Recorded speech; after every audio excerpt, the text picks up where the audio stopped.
لیکن یہ ہے کہ کیونکہ تصوف کی طرف اس زمانے میں ان کا رجحان زیادہ تھا اور تصوف جو ہے وہ عقل کو بے وقت قرار دیتا ہے. صحیح.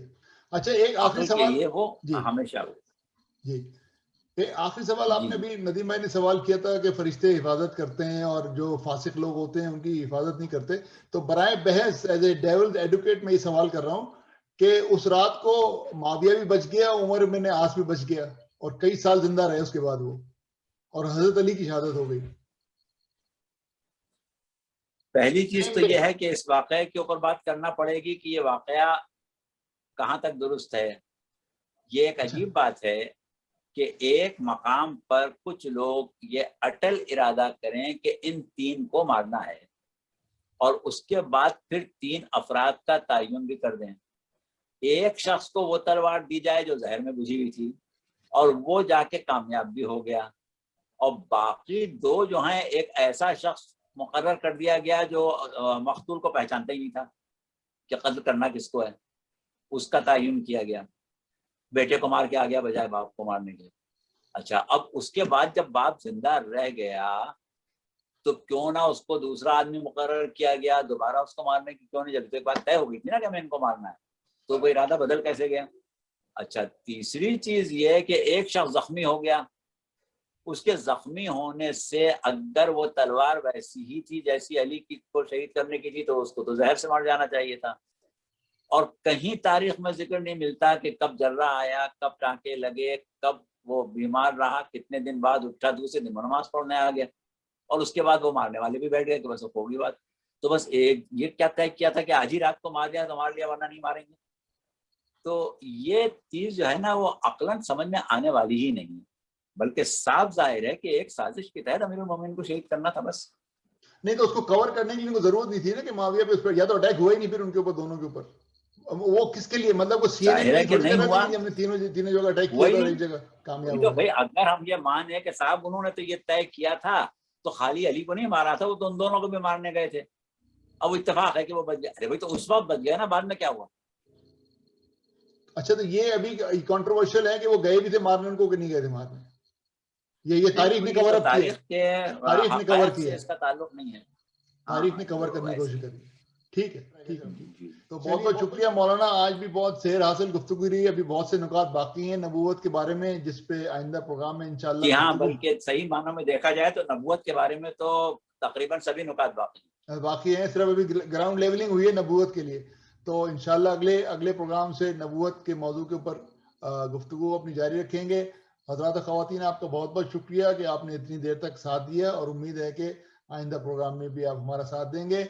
اور اب ہم آپ سے اور مولانا صاحب سے اجازت چاہتے ہیں. بہت بہت شکریہ. خدا حافظ. فی امان اللہ.